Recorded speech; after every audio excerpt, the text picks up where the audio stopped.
और ये शंकर भजन ध्यान।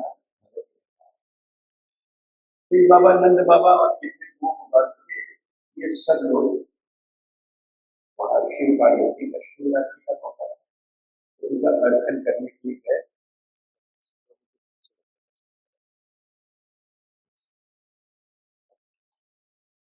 सरस्वती में स्नान किया और निष्काम भाव से कुछ नहीं चाहिए। भगवान स्वयं अंतर्यामी है। मोर मनोरथ जानव सीता माता ने जब मोरी की आराधना किया तो मोर मनोरथ जानव के बसव सदा सकती। निष्काम भाव से सेवा किया, पूजन किया, व्रत था, सो गए। तो सो गए तो वहां एक अजगर रहता था, बहुत बड़ा अजगर था। वो आया, उसने नंद बाबा को जकड़ लिया। नंद बाबा एकदम से चिल्लाए, कृष्ण को पुकारा, कृष्ण कृष्ण मुझे बचाओ, मैं तुम्हारा शरणागत, मेरी रक्षा करो। तो सारे गोपगण उठ गए। तो जंगल था, आग जलाते थे रात में सुरक्षा के लिए। तो जो अजगरी लकड़ियां थी, लुकाठी बोलते, वो लुकाठियां ले लेकर के अजगर को मारने लगे, लेकिन अजगर दस से मस न हो, जकड़ छोड़ा नहीं। तो कृष्ण आ गए। कृष्ण ने जरा सा अपना पैर छुआया और तुरंत उसके अजगर का रूप खत्म हो गया और बहुत सुंदर सा एक व्यक्ति सामने प्रकट हुआ भगवान की स्तुति वंदन कर। तो भगवान ने उससे पूछा, तुम कौन हो भाई?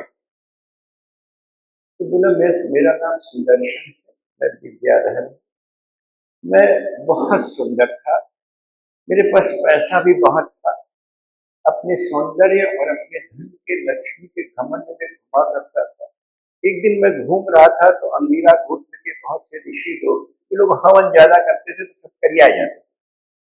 तो अंगिरा अंगिरा गोत्र के बहुत से ऋषि लोग थे, उनको कुरूप देख करके मैंने उनका मजाक उड़ाया, तो उन्होंने श्राप दे दिया कि जा तू अजगर हो। लेकिन वास्तव में ये उनका श्राप नहीं था, ये उनकी कृपा थी। श्राप, मेरा अजगर की योनि तो मुझे मेरे पापों के कारण मिली, उनका श्राप तो अनुग्रह हुआ कि आज आपका कृपा प्रसाद था। इसने भगवान की परिक्रमा किया और अपने, जैसे यक्ष होते हैं ना, उसी तरह से देवताओं में कैटेगरी होती है, उसको विद्याधर। अब यहाँ देखो, आइडिया अंडरलाइन जिसको बोलते हैं, बिटवीन द लाइन्स के तत्व को समझो। नंद बाबा पुकार रहे हैं कि कृष्ण मैं तुम्हारी शरण हूं।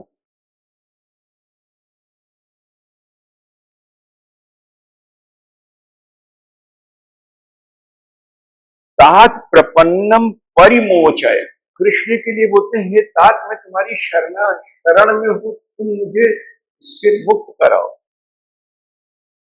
Just not possible. वो नंद बाबा वात्सल्य मूर्ति है, कृष्ण को अपना बच्चा समझ रहे हैं, यही समझ रहे मैं ही इसका लालन लालन करने वाला, पालन करने वाला हूं। तो शरणागति की बात हो नहीं सकती। लेकिन होता क्या है, एक सबकॉन्शियस माइंड में एक आइडिया होता है। फ्रॉइड ने माइंड को 3 टुकड़ों में बांटा, तो कहा ऊपर तो कॉन्शियस ब्रेन है, उसके नीचे तुम्हारा सब, जो हम प्रैक्टिकल देख रहे हैं इस समय, हमारे कॉन्शियस ब्रेन में चल रहा है। कुछ दिन बाद ये उसके नीचे जाता है, उसको सब कॉन्शियस बोलते हैं, उसके नीचे फिर चला जाता है, ये ईड हो जाता है। तो जो सब कॉन्शियस माइंड में है, वो कोई सिचुएशन आती है तो सब कॉन्शियस माइंड की चीज कॉन्शियस माइंड में आ जाती है और वो आदमी उस तरह से एक्ट करता है। तो जब गर्गाचार्य ने इनका नामकरण किया था तो कहा था कि देखो ये साक्षात नारायण की, मतलब नारायण के समान इसमें गुण है, क्योंकि गर्गाचार्य की दम नहीं थी कि इनको बता दे कि ये भगवान है। क्योंकि उसको पता था कि कंस को पता चल गया कि मैं नामकरण कराने आया तो मुझको भी मार डालेगा, इनको जान जाए कि यहाँ पैदा होगा तो इनको भी मार डालेगा। तो उन्होंने छिपे शब्दों में बोला था, इसमें नारायण के समान गुणी है। वो आइडिया उनके सब कॉन्शियस में था कि ये नारायण के समान गुणी है, ये मेरी रक्षा कर सकता है। दूसरा पहलू यह है कि साधारण दृष्टि से अगर देखें तो कोई भी आदमी जब बूढ़ा हो जाता है तो हेल्प के लिए अपने बच्चे को पुकारता है, डिपेंडेंट हो जाता है बच्चे को। तो जब अजगर ने ग्रस लिया, समझ गए कि अजगर की पकड़ है, छूटने के लिए, तो अपने बच्चे को पुकारेंगे, कृष्ण को पुकारा। तो मेरी मदद करो। लेकिन ये साधारण आदमी नहीं नंद बाबा। नंद बाबा के दिमाग में है कि कृष्ण का लालन पालन तो मैं करता हूं, अगर मैं मर गया तो अभी तो 7-8 वर्ष के बच्चा है, अगर मैं मर गया तो इनका लालन पालन कैसे होगा। उनके दिमाग में ये तो है नहीं कि ये भगवान है, सारे सृष्टि के पालन करता है। अगर मैं मर गया तो इसका क्या होगा। सामान्य व्यक्ति सोचता है कि अगर मैं मर गया तो मेरे बच्चे का क्या होगा। मरते समय आदमी अपने बच्चे की चिंता करता है कि मेरे बच्चे का ध्यान रखे। नंद बाबा को चिंता है कि मेरा क्या होगा। ये शरीर तो कृष्ण की सेवा का उपकरण है, अगर ये शरीर ही नहीं रहेगा तो कृष्ण की सेवा कैसे होगी। जीव जगत के लिए संदेश, शरीर भगवान की सेवा का उपकरण है। जीव का स्वरूप है भगवान का सेवक का। जीवेर स्वरूप है कृष्ण नित्यदास, और सेवक का धर्म है कि अपनी सेवा के द्वारा अपने स्वामी को प्रसन्न करना। भक्ति है भावमयी सेवा। हम अपने सेवे को भाव के साथ सेवा करके प्रसन्न करें, ये भक्ति है। नंद बाबा का उद्देश्य है कृष्ण का लालन पालन। ये जो शरीर भगवान ने दिया है उसका पर्पस यही खा पी के मौज करो। इस शरीर के द्वारा भगवान की सेवा करनी है। सेवा, क्योंकि मनुष्य शरीर के अलावा और कोई शरीर से सेवा हो नहीं सकती। दूसरी बात फिर ये आती है, भाई कृष्ण तो सर्वांतर्यामी है, सब कुछ जानते हैं। फिर भोले बाबा बन के कहे उससे पूछ रहे तुम कौन हो, तुमको अजगर योनि कैसे मिल गई। सारा ब्रजमंडल वहां है अंबिका वन में। सबको कृष्ण चाहते हैं कि जान लो कि महत अपराध या वैष्णव अपराध की क्या सजा होती है। उनके सामने उससे कहलाया कि मैंने ऋषियों का अपमान किया। किसी महत का अपमान, किसी साधु का अपमान, किसी वैष्णव का अपमान कितना भयंकर परिणाम देता है कि अजगर योनि में पड़ा है। जब कोई अपने धन में, सौंदर्य में, किसी भी चीज के मद में होता है, उसका कितना घातक परिणाम भोगना पड़ता है। ये कृष्ण चाहते थे पूरा ब्रजमंडल जान ले कि वैष्णव अवज्ञा, वैष्णव अपराध से बचना है। तीसरा प्रश्न फिर माइंड में उठता है, ये विद्याधर था, ये देव कैटेगरी है, ऑर्डिनरी आदमी तो है नहीं। ब्रजमंडल में खड़ा है, कृष्ण का साक्षात दर्शन पा चुका है। ऐसा नहीं है कि ब्रज के महत्व से अनभिज्ञ है, उनसे आज्ञा मांग रहा है कि हमको अपने लोक में जाने दो। ब्रज जो भगवान की लीला स्थली है, विहार स्थली है, वहां रहने की कोई बात नहीं कर रहा है। शुद्ध सिद्धांत है कि ब्रज में वास के लिए भगवान की, ब्रज में वास के लिए भगवान का अनुग्रह चाहिए। जब तक भगवान की कृपा नहीं होगी तब तक ब्रज में वास हो नहीं सकता। और भगवान की कृपा तभी होगी जब साधन भक्ति होगी। जब जीव के हाथ में है कि साधन भक्ति करे। जब तक साधन भक्ति, साधन, ये देवता यक्ष इन सबको, विद्याधर इन सबको एलिजिबिलिटी नहीं है साधन भक्ति की। इसीलिए तो ये तरसते हैं कि मनुष्य योनि मिल जाए और भारत जैसी भूमि मिल जाए।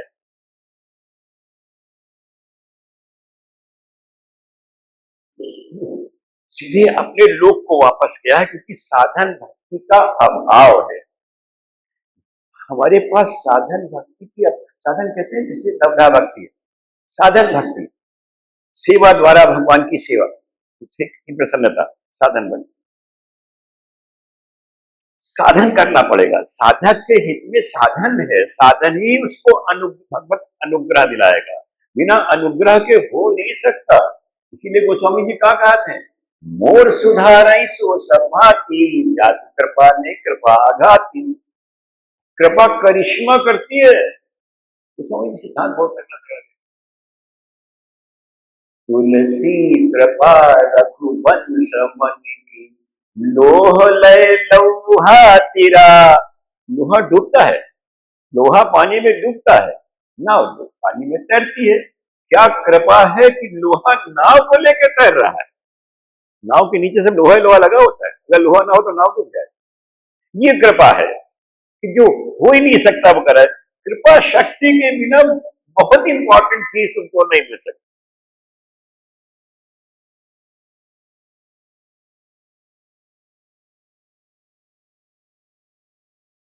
उसके बाद शिवरात्रि का ये उत्सव पाते हैं। उसके बाद होली आती है। तो होली में सब लोग वन में राम जी और कृष्ण जी, ये लोग अपना होली का आनंद कर रहे थे। तो कृष्ण का पीताम्बर होता है, बलराम जी नीलांबर में, सब अच्छे अच्छे वस्त्र पहन के, सारी गोपियां। बलराम जी की प्रेयसियां अलग ही, सब नित्य प्रेयसियां हैं, कोई लव अफेयर नहीं है, उनका अपना ग्रुप है। कृष्ण के अपनी नित्य प्रेयसियां हैं, उनका अपना ग्रुप है। ये लोग अपने अपने ग्रुप के साथ, होली का समय था, गा बजा रहे थे, खूब मस्ती कर रहे थे। एक शंखचूड़ नाम का यक्ष था, वो आया और उसने लाठी, गोपियों को छूने की तो दम थी नहीं, लाठियों से हकाना शुरू किया कि गोपियों को भगा ले जाए। तो गोपियां चिल्लाने लगी। जब गोपियां चिल्लाई तो ये दोनों भाई दौड़े उनके पीछे। तो उसने गोपियों को तो वहीं छोड़ा, अपनी जान को लेके भागा। जब अपनी जान को लेके भागा तो बलराम जी तो रुक गए गोपियों की रक्षा करने के लिए, लेकिन शंखचूड़ को पकड़ने, उसके पास चूड़ा मणि थी, उसको पकड़ने के लिए कृष्ण दौड़े, वो चाहते थे इसकी मणि निकाल, तो दौड़ के उसको पकड़ा, उसके सर पे घूसा मारा तो उसकी मणि भी उनके हाथ में आ गई। और वही अब चूड़ा मणि तो हाथ में आ गई और गोपियां बहुत सारी है, अभी चूड़ा मणि के कहते परेशान भी कर लो, बवाल हो जाएगा। तो इंटेलिजेंट आदमी उन्होंने बलराम जी को ले दिया, लफड़ा ही नहीं होगा, कोई मकसद ही नहीं होगा, बलराम जी को दिया। बलराम जी ने कुछ दिन बाद उसको दादाजी को दे दिया। इस तरह से शंखचूड़ का उद्धार किया।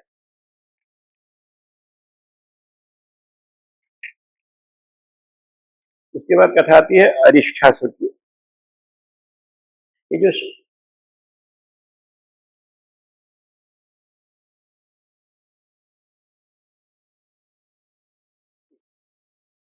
एक दिन ये लोग अपना ब्रज में प्रवेश कर रहे थे, कृष्ण बलराम की, अरिष्टासुर का मैंने बैल के रूप में, बहुत बहुत ताकतवर बैल, मतलब चल रहा था तो थोड़ी से आंधी आ रही है, उसकी टापों से पूरी जमीन हिल रही, तो वो बहुत तेजी से आ रहा था। तो सब लोग डर गए, गोपियां डर गईं, सारे पशु पक्षी डर गए, इतना डर गए कि सब जगह छोड़ छोड़ करके भागने लगे। तो सबने कृष्ण को पुकारा कि भैया हमारी मदद करो। कृष्ण का अच्छा डरो नहीं। तो कृष्ण बलराम दोनों आपस में बाहें डाल करके खड़े हो गए। तो ये बड़ी तेजी से आया, बड़ी बड़ी सींग थी, बहुत भयंकर सींग थी। तो दोनों सींगों से कृष्ण के ऊपर अटैक करने की, कृष्ण ने उनकी दोनों सींगों को पकड़ लिया और करीब, मतलब बैल जैसे होता है ना, बैलों का युद्ध होता है, सींग पकड़ लिया और उसको करीब 18 कदम पीछे धकेल। फिर दोबारा वो उठा, फिर बड़ी जोर से कृष्ण के ऊपर अटैक किया। तो कृष्ण ने उसकी दोनों सींगों को पकड़ा, उखाड़ लिया, उसको वहीं पटक के पीट पीट के मारा। ये जो अरिष्टासुर था, ये बृहस्पति का शिष्य था, ब्राह्मण शिष्य था, बहुत इंटेलिजेंट और बहुत अच्छा शिष्य। इसका नाम था पूज्य में वर्तन। तो बृहस्पति देवताओं के गुरु थे। तो एक दिन ये वहां पाठ करते समय दोनों पैर फैला करके बृहस्पति के सामने पढ़ रहा था। गुरु के सामने बैठने का भी मैनर होता है, पैर फैला के नहीं बैठा करता था मंदिर में, गुरु के सामने, किसी बड़े के सामने पैर फैला। इसने नोटिस भी नहीं किया कि गुरु जी के सामने हम पैर फैलाए। तो गुरु जी ने श्राप दे दिया कि जाओ तुम बैल की तरह बैठे हो तो बैल हो जाओ। तो उसको बैल की योनि मिल गई। बाद में उन्होंने उसको आशीर्वाद दिया था कि जाओ भगवान कृष्ण के हाथ में तुम्हारा उद्धार होगा। ये बैल के रूप में पैदा हुआ, फिर असुरों के ग्रुप में जाके रहने लगा, तो उसकी भी आसुरी प्रवृत्ति हो गई। तो वो फिर कंस के मथुरा तक पहुंच गया, फिर वो यहाँ कृष्ण को मारने के लिए आ गया। तो इस तरह से अरिष्टासुर का उद्धार हुआ जब कृष्ण का स्पर्श पाया तो उसके बाद मुक्त हो गया। अब जब शाम को ये कृष्ण भी पहुंचे वन में अपनी गोपियों के साथ, तो राधा जी थी, गोपियां थी, उन्होंने एकदम दुत्कार किया, बोले नहीं तुम हमको छू मत, तुमने गो हत्या किया, तो हमारे साथ नहीं रह सकते। बोले भाई काहे की गो हत्या है, तो बैल था, असुर था, असुर को मारा है, उसमें हमारी कौन सी हत्या लग गई। तो राधा जी ने कहा देखो इंद्र ने वृत्रासुर को मारा था, वो तो उनको ब्रह्म हत्या का पाप लगा, उसने भी प्रायश्चित किया था, तुम भी प्रायश्चित करो वरना हम तुम्हारे साथ नहीं रहेंगे। तब क्या करते बेचारे मजबूर थे, तो उन्होंने वहीं पर एक कुंड खोदा, जो श्याम कुंड है, एक कुंड खोदा, तो सारे संसार के जितने तीर्थ थे वो सब ने उसमें प्रवेश किया, उसमें कृष्ण ने स्नान किया, इस तरह से अपने को प्रायश्चित किया। फिर कृष्ण ने इन गोपियों से कहा कि भाई देखो तुमने असुर का पक्षपात किया है, तो जिसने इसको ना 120 बी जो कॉन्स्पिरेसी में साथ रहा है या क्राइम में जिसने सहयोग किया है, लेकिन तुमने असुर का पक्ष लिया, तुम असुर पक्षपाती होने से तुमको भी पाप लगा, तो तुम लोग भी अब इसमें स्नान करके प्रायश्चित करो। तो राधा रानी ने कहा कि हम तुम्हारे, तुमने इसमें अपने पाप धोए हैं, इस कुंड में हम तो स्नान करेंगे, हम क्या अपना कुंड नहीं खोद सकते। तो उन्होंने अपने कंगन से कुंड को खोदा, जो राधा कुंड के नाम से विख्यात हुआ। तो जो श्याम कुंड में जितने तीर्थ थे वो सब एक एक करके फिर राधा कुंड में अपना अपना नाम लेकर के प्रवेश किए, राधा जी को संतुष्ट किए, उसमें फिर राधा रानी और गोपियों ने सबने स्नान किया। ये भगवान का लीला विलास है। देखो जो भगवान सारे संसार के सृष्टि करता और संहार करता है, उनको कहीं तो हत्या या बैल को मारने से हत्या का पाप रहेगा। ये भगवान का लीला विलास है। श्याम कुंड और ये उनकी लीला को, श्याम कुंड और राधा कुंड को जीव जगत के लिए प्रकट कराना था, तो इस प्रकार से लीला किया और श्याम कुंड और राधा कुंड को प्रकट कराया।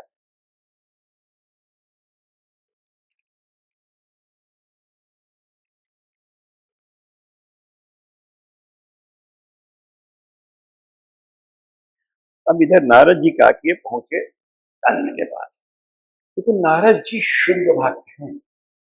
नारद जी भगवान की लीला के तत्वज्ञ है। भगवान की जो लीला है वो नारद भक्ति भक्त भगवंत गुरु चतुर नाम, जो भक्त है वो भगवान का अंतरंग होता है। मानस में जाओ तो त्रिजटा जान रही है कि भगवान के मन में क्या चल रहा है।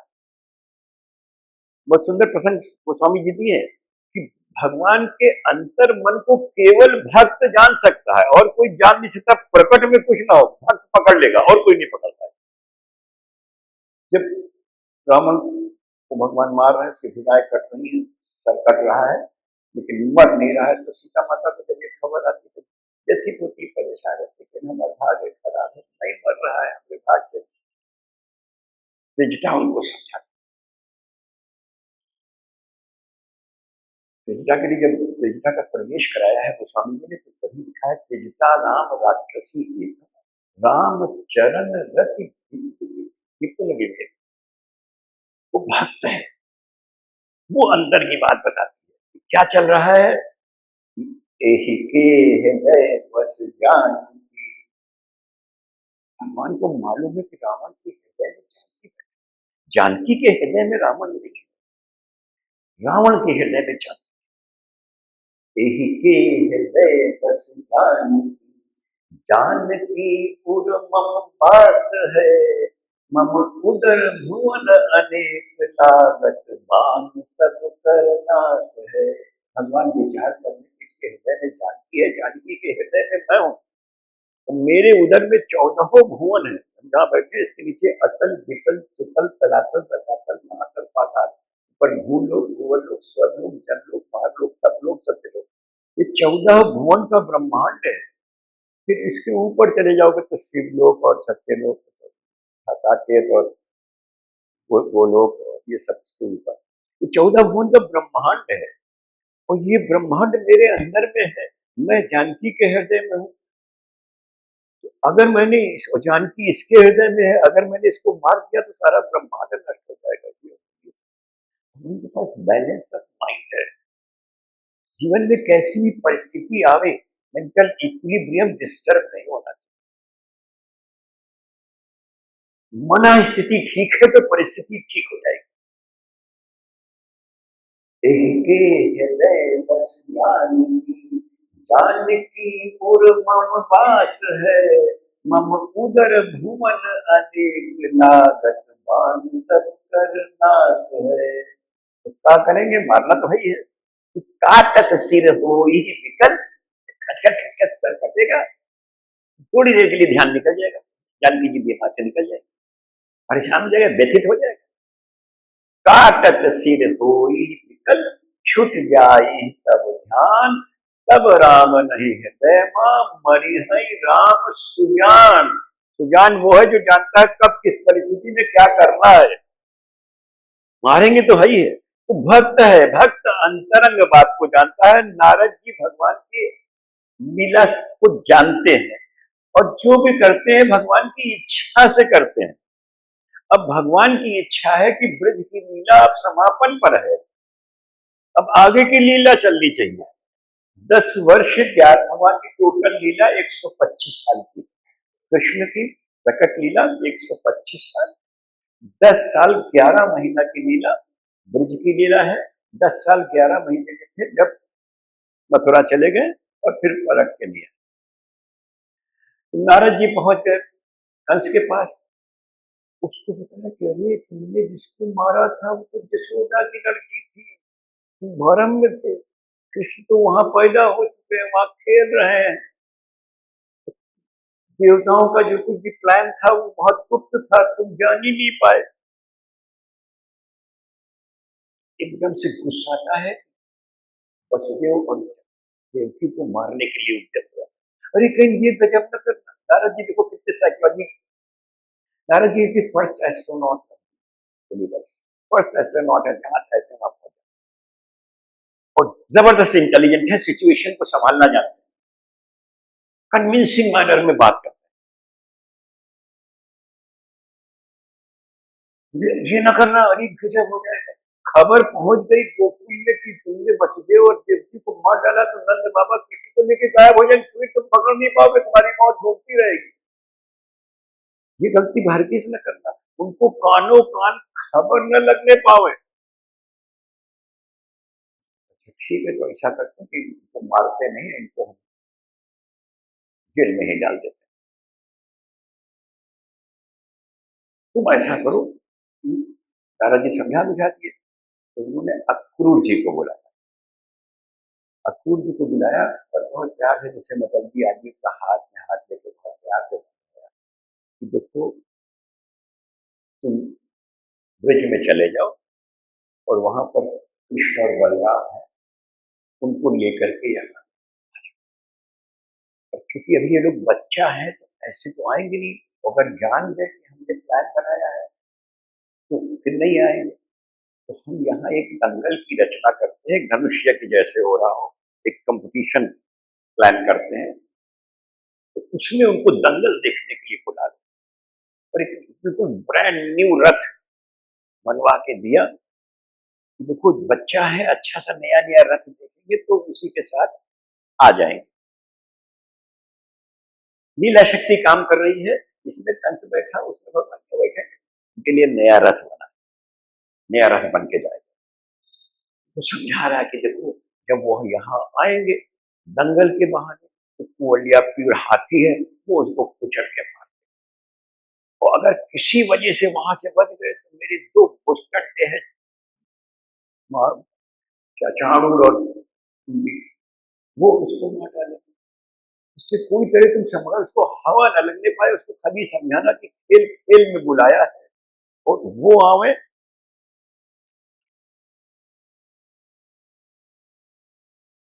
शुक्ल जी बोलते हैं निश्रेष्ठा किल में मृत्यु, देवई वैकुंठ संश्रय, तावानय समम गोपई, नंद आद्य साभ्युपायन, तो सब समझ रहा है। तो निशिष्ठा किन्मे मृत्यु दैवी वैकुंठ संशय, जो विष्णु के आश्रित है देवतागण, उन देवताओं का प्लान है मुझको मारने का। तो तुम जा करके उनको यहां बुला लाओ और इतने अच्छे ढंग से बुला के लाओ कि नंद बाबा और अन्य गोप भी आवे और मेरे लिए तमाम उपहार भी लेके। तो मानस सिद्धांत देती है, जैसी हो भवितव्यता, नंबर 159, जैसी हो भवितव्यता ऐसी मिले, आपन आवई ताई पई ताई। सिचुएशन ऐसी बन जाएगी कि something which has to happen shall happen. ये समझ रहा है कि हम कृष्ण और बलराम को बुला के उनकी मृत्यु का साधन, बेखबर है कि अपनी मृत्यु को बुला रहा है। स्वयं आपन आवई जावई ताई पई ताई नहा दे, जैसी हो भवितव्यता तैसी। वो समझ रहा है कि हम इनको मार देंगे, और फैक्ट ये है कि अपनी मृत्यु को बुला रहा है। बहुत अच्छे से समझाता है कि जब उनको मार देंगे तो तुम तो मेरे मित्र हो, बाकी सब मेरे से डरने वाले हैं। मेरा ऐसा रहेगा, एक छत्र हमारा तुम्हारा ऐश करेंगे, राज करेंगे, तुम्हारी भी ऐश होगी, मेरी भी ऐश होगी। अक्रूर जी भी भगवान के शुद्ध भक्त है, वो भी समझ रहे हैं कि अब इसकी मृत्यु आ गई, अब इसको मरना ही मरना है। उनके भी दम नहीं थे कि इसको रिफ्यूज करने का, अंधा डरते थे मारते। शुद्ध सिद्धांत दिया है जीव जगत के लिए कंस के माध्यम से। अक्रूर जी बोले हैं, राजन मनीषितम सम्यक स्व अबाध्य मार्जनम, सिद्धि असिद्धियों समम कुर्याद दैवम की फल साध।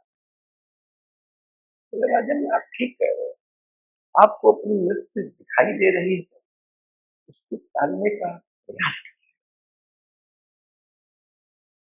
हर आदमी को चाहिए एफर्ट करो। सफलता और संकल्प दोनों एक दूसरे के पूरक है।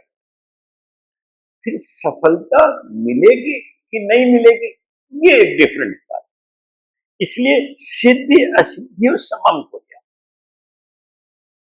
सफलता और असफलता से अपने काम को मत जोड़ो,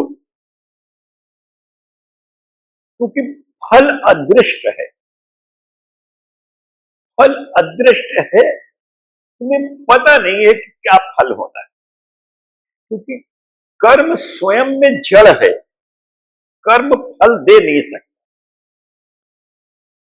फल का प्रदाता भगवान है, और भगवान ने एक सिस्टम बना दिया है। उस सिस्टम में हमारा प्रारब्ध है। वो जो हमारा प्रारब्ध है वो हमारे कर्म के, वर्तमान कर्म के फल को कंट्रोल करता है। हम पुरुषार्थ करते हैं। अक्रूर जी पुरुषार्थ और प्रारब्ध के बीच में सामंजस्य, दोनों के बीच में हमको देखो, मनुष्य योनि है, पुरुषार्थ को हम छोड़ नहीं सकते। शास्त्र हमें अकर्मण्य नहीं बनाता कि बैठे रहो कौन होई तौन होई। कादर मन कहा एक अधारा, दैव दैवांसी उद्यमे नहीं सिद्ध्यंति कार्याणि न मनोरथ नहीं सुप्त सिद्धस्य प्रविशंति मुख्य पता। करना पड़ेगा, मनुष्य योनि में हो, पुरुषार्थ में हो। तुम्हारा प्रारब्ध तो अदृष्ट है, ज्ञात नहीं है, लेकिन प्रारब्ध अपना काम करता है। जिस पुरुषार्थ को फलित नहीं होने देना है, प्रारब्ध उसके फल को पहले से नष्ट कर देता है। बहुत अच्छा सा शेर है, उर्दू शेर सुनाता हूं सिद्धांत पकड़ने कि मुखालिफ वक्त हो तो काम बन बन कर बिगड़ते हैं। एवरीबडीज एक्सपीरियंस है। मुखालिफ होने विपरीत समय हो, मुखालिफ वक्त हो तो काम बन बन कर बिगड़ते हैं। सफीना जा पड़ा मझधार में टकरा के साहिल, साहिल कहते हैं किनारे। एफर्ट था कि हम कोई तरह किनारे पहुंचे, मेरी नैया किनारे लग जाए, मेरी नैया किनारे से टकरा के पीछे गई और भंवर में चली गई। ये वक्त का खेल होता है, मुखालिफ वक्त हो तो काम बन कर। समय विपरीत है, इसलिए जब समय विपरीत हो तो प्रतीक्षा करो, समय बदलेगा। समय एक सर रह नहीं सकता, किसी का आज तक नहीं रहा तो तुम्हारा क्यों रहेगा? ना अच्छा रहेगा ना बुरा रहेगा, समय तो बदलना ही बदलना है। तो अच्छे में इतराओ मत क्योंकि रहेगा नहीं, और बुरे में घबराओ मत क्योंकि रहेगा नहीं। तो जब रहेगा नहीं तो घबरा का रहे, अच्छा ही में करेगा। एक नारदानंद स्वामी थे, मानव सेवा संघ, बहुत अच्छा सत्संग होता था। सुख आया है तो जाएगा, दुख आया है तो जाएगा। सुख जाएगा तो दुख देगा, और सुख जाएगा तो दुख, सुख जाएगा तो दुख देकर, दुख जाएगा तो सुख देकर। तो सुख देकर जाने वाले उस दुख से है मानव क्यों घबराता है? तो दुख जाएगा तो तुमको सुख देकर जाएगा, तो सुख देकर जाने वाले इस दुख से है मानव क्यों घबराता है? सामंजस्य करो, अपना मेंटल इक्विलिब्रियम डिस्टर्ब न करो। गीता में जरा 2:38 पढ़ो, ना 2:38 गीता पढ़ो, गीता उठा 2:38 पढ़ो।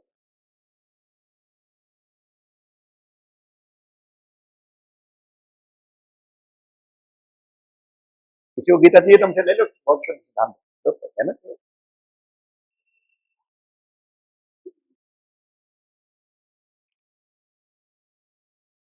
2:38 माने होता है दूसरे अध्याय का 38वां श्लोक। यहाँ से पढ़िए, इसको पढ़ लो तो आसानी से पढ़ लो, इसमें अन्वय दिया होता है, इसलिए आसानी प्रयास करने से धीरे धीरे आ जाए। पढ़ो पढ़ो।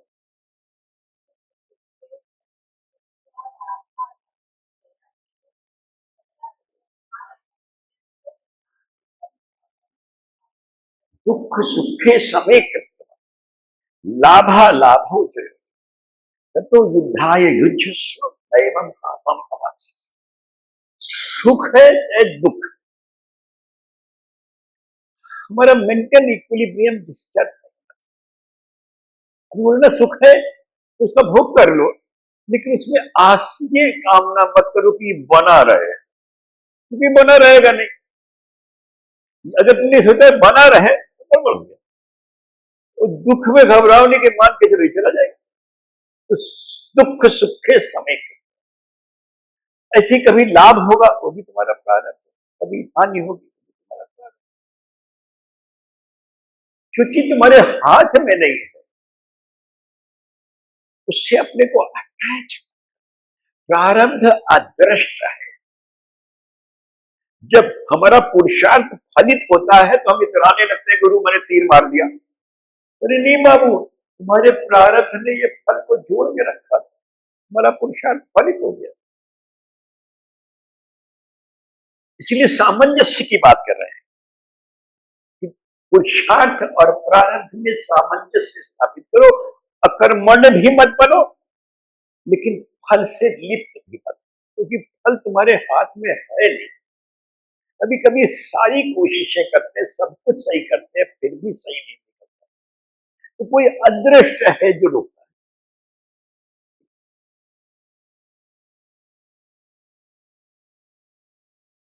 मधुशाला, बच्चन जी के पिताजी मधुशाला को शराबी किताब है और शुद्ध सिद्धांत देती है। बहुत अच्छा सा पद है, शिक्षा है एकदम। मदिरालय में कब से बैठा, पी न सका अब तक हाला। मदिरालय शराब खाना नहीं है, मदिरालय संसार है। इस संसार में हम आए और एफर्ट किया कि जो ऑप्टिमम है हम अचीव कर लें, जीवन में जो सुख की अनुभूति है उसको हम पा लें।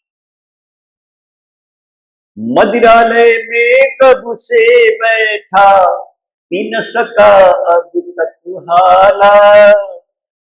जतन सहित भरता हूं कोई, किंतु पलट देता प्यार। एफर्ट पूरा कर रहे हैं कि कोई फिर हमारे गिलास भर जाए, क्योंकि कोई अदृश्य शक्ति है, कोई अदृश्य चीज है जो हमारे गिलास को गिरा देती है। इसके पहले कि हमारे मुंह तक जाए गिलास गिर जाता है। ये कोई जो है ये अदृश्य है, हमारे एफर्ट में कमी नहीं है, जतन सहित भरता हूं। कोई ये अदृश्य है, ये हमें ज्ञात नहीं है, अज्ञात, ये हमारा प्रारब्ध है। जतन सहित भरता हूं कोई, किंतु पलट देता प्याला। तुम मानव बल के आगे निर्बल, पाठ पढ़ा विद्यालय में। स्कूल में पढ़ावा गया था, भैया अपने भाग्य के स्वयं निर्माता हो।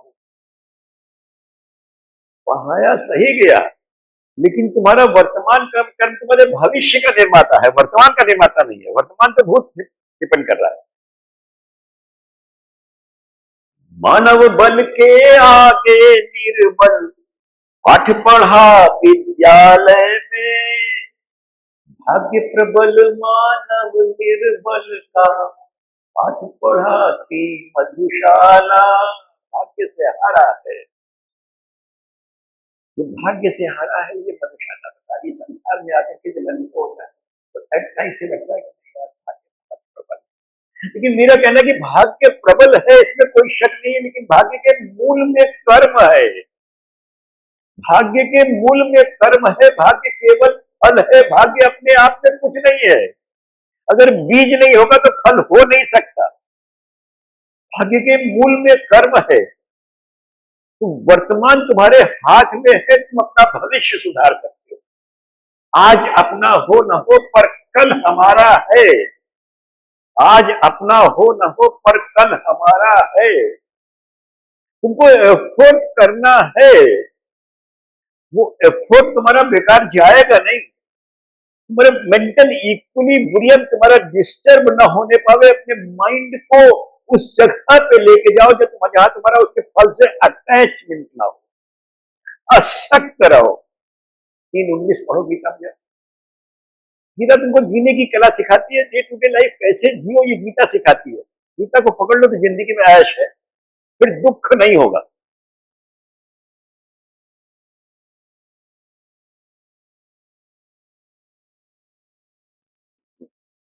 राधा कृष्ण कहते हैं,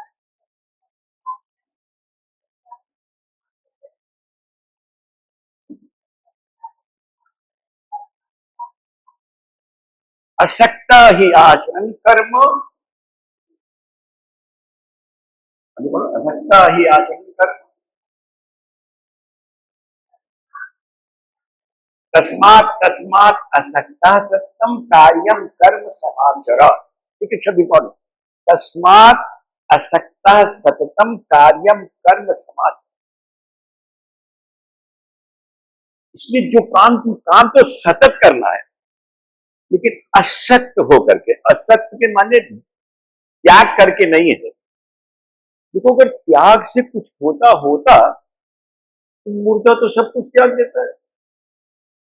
अगर मुर्दा तो सब कुछ त्याग दी, सबके पास कुछ बचपन नहीं किया, तो उसको तो मुक्त हो जाना चाहिए। तो जितने मरे सबको मुक्त हो जाना चाहिए, क्योंकि उन्होंने सब कुछ त्याग दिया। असक्त के माने है उसमें हमारा अटैचमेंट ना हो। तस्मात् असक्ता सत्यम कार्यम कर्म समाचरा। बैलेंस माइंड के साथ काम करो, कंटिन्यूअसली काम।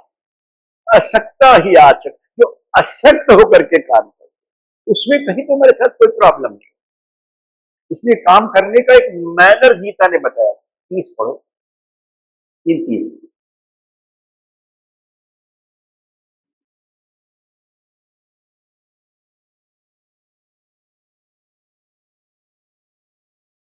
3:30 मई सर्वाणी कर्मा।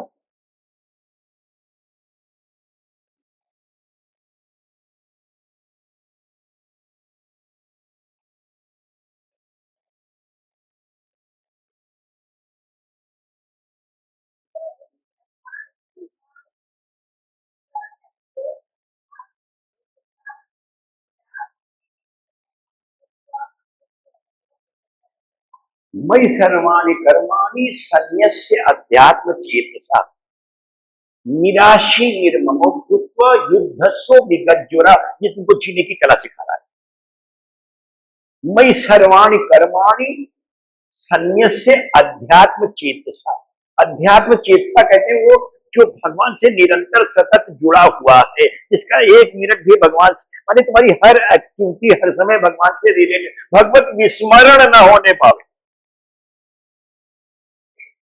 भगवत विस्मरण न होने पावे। भगवत विस्मरण न होने पावे माने ये नहीं कि हम और काम नहीं कर रहे हैं, कचेरी कैसे जाए, दुकान में कैसे बैठे, बिजनेस कैसे करें, ये नहीं है।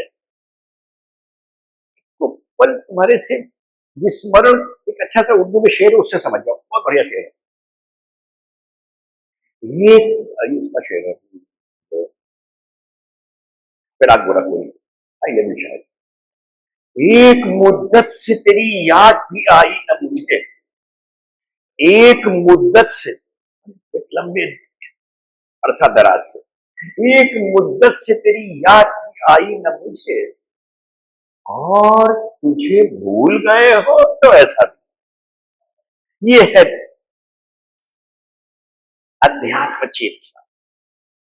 भगवान से जुड़ाव तुम्हारा अलग न होने। मई सर्वाणी कर्माणी सन्न्यस्य, जो कुछ भी तुम्हारी एक्टिविटी है वो भगवान से रिलेट कर दो। वो डायरेक्टली तो तुमको अपनी दिखाई देगी, डायरेक्टली तुम्हारी अपनी फैमिली दिखाई देगी, डायरेक्टली तुमको अपना बिजनेस दिखाई देगा, अपना प्रोफेशन दिखाई देगा, अपना काम दिखाई देगा, अपना जॉब दिखाई देगा, अपनी दुकान दिखाई देगी, लेकिन वो अल्टीमेटली रिलेट करे भगवान से। मई सर्वाणी कर्माणी सन्न्यस्य अध्यात्म। फिर क्या हो, निराशी, एक आशा, एक्सपेक्टेशन छोड़ दो यार। अपेक्षा निराशा की जननी है। No expectation no frustration. हमको फ्रस्ट्रेशन कहां होता है, जहां एक्सपेक्टेशन होती है, और एक्सपेक्टेशन किससे है, अपनों से है।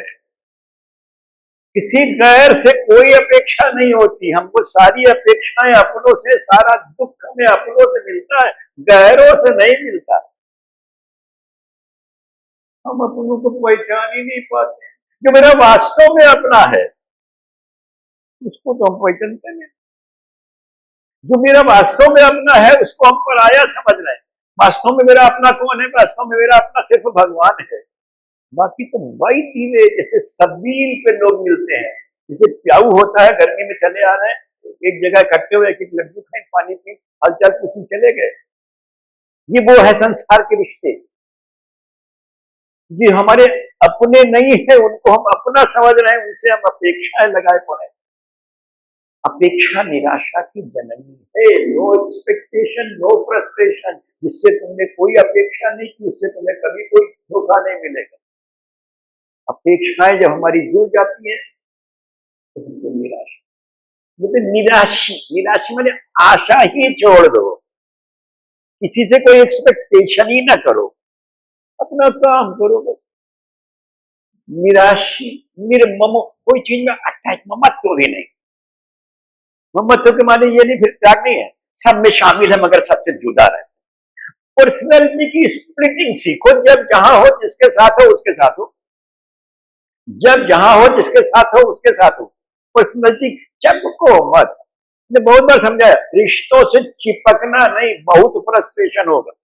रिश्ते सिर्फ निभाने के लिए होते हैं, रिश्तों को निभाना सीखो, चिपकना नहीं बाबू, बहुत तकलीफ आ जाओ। निराशी निर्ममो भूत, युद्ध सो, भूत की तरह जुट जाओ, जितनी शक्ति और सामर्थ्य सब लगा दो, निगज छोड़ा, संताप नहीं रहे, मतलब बेकार नहीं जाएगा। 40 पढ़ो।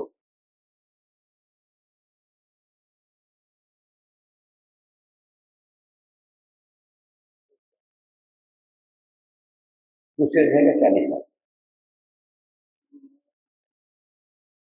घर में थोड़ा अभ्यास किया करो, थोड़ा घर में भी अभ्यास किया करो। नेहाभिक्रम नाशो अस्ति, पढ़ो।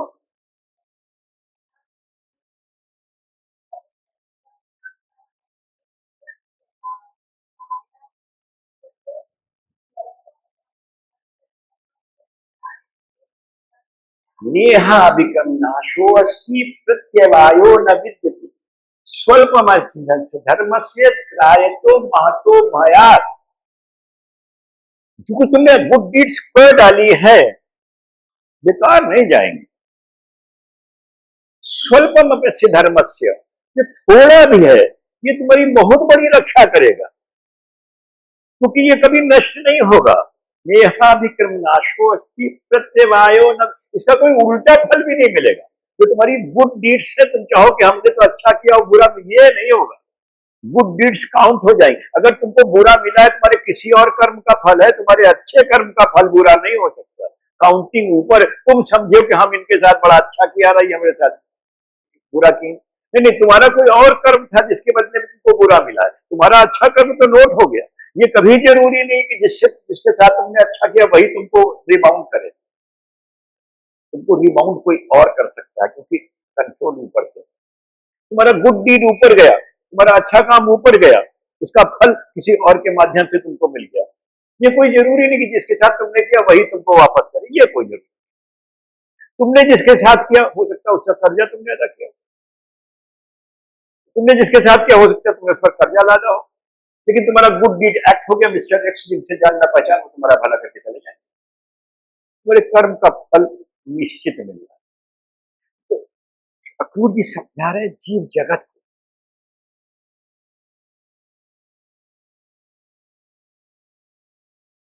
मनोरथान करोति चै जनो देहतानमपि युज्यते हर्षोकाभ्याम तथा त्याज्याम।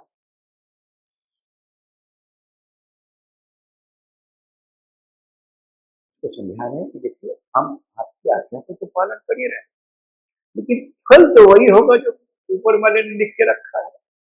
आप अपना एफर्ट कर रहे हो, अपनी अपनी जगह ठीक हो। देखो, विषम परिस्थिति को बचाना एक तरह से विष को पीना है। विषम परिस्थिति को बचाना एक तरह से विष को पीना है। लेकिन जिसने उस विषम परिस्थिति को बचा लिया, वो निश्चित रूप से कंफर्ट जोन में चला जाएगा। इसलिए बोलते जो विषम परिस्थिति को बचाना है वो शंकरी परंपरा है। शिव ने विष को बचा दिया।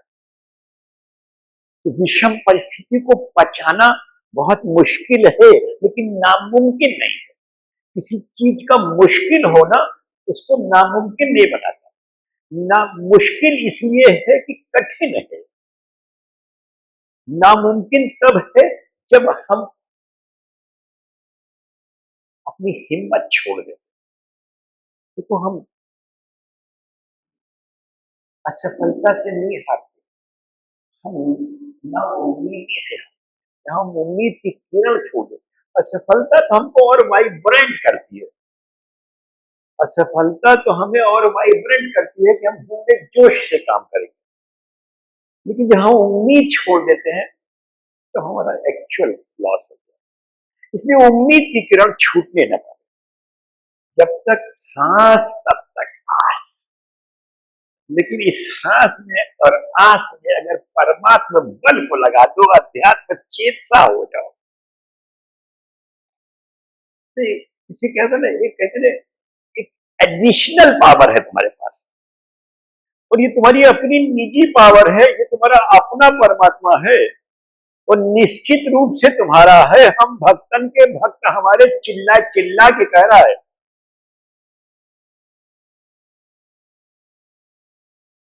ममैवांशो जीवलोके जीवभूता सनातन। 15 साल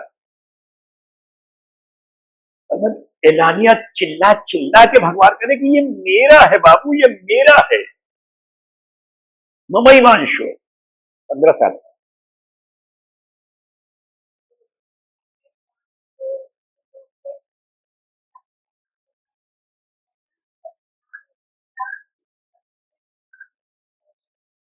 ममैवांशो जीवलोके जीवभूता सनातन। जब से सृष्टि हुई है अजल से आज तक, ये मेरा है, मेरा था, मेरा है, मेरा रहेगा, ये भ्रम में चला गया। जीव भूता, इसने अपने आप को एक डिफरेंट प्लेटफॉर्म पे रख लिया। ये जीव था नहीं, ये था तो आत्मा। इसलिए अपने आप को एक डिफरेंट प्लेटफॉर्म में रख लिया, क्योंकि ये मिसकंसेप्शंस में चला गया। मना षष्ठानी इंद्रियाणी प्रकृति, इसने अपने आप को प्रकृति का अंश समझ लिया। ये प्रकृति का है ही नहीं। प्रकृति तो जड़ है, जीव तो चेतन है, ये चेतन तत्व है। जिस दिन ये चेतन तत्व निकल गया तो ये प्रकृति तो प्रकृति में बैक हो जाएगी। ये प्रकृति है नहीं, ये ममैवांशो, ये मेरा अंश है। सब मम प्रिय सब मम उपजाए। जब जीव भगवान के साथ जुड़ जाता है तो भगवत शक्ति उसके साथ, फिर उसको एकदम उसके पास एक चीज है, मोह सुधार नहीं सकता पानी, क्या से कृपा कृपा, तो केवल भगवान की कृपा का आश्रय होगा। समय शेष होता है, नहीं शेष कर वांछा कर कृपा सिंधु पतितानां पावनेभ्यो वैष्णवेभ्यो नमो नमः। हरे कृष्ण। हरे कृष्ण। कुछ प्रश्न पूछा, किसी को कोई प्रश्न पूछना तो भारत जा रहे।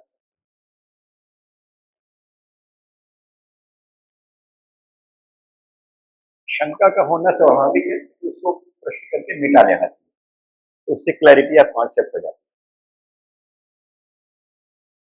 बहुत भाग्यवान हो तुम दोनों से, ससुर दामाद दोनों ठीक। चलो कोई बात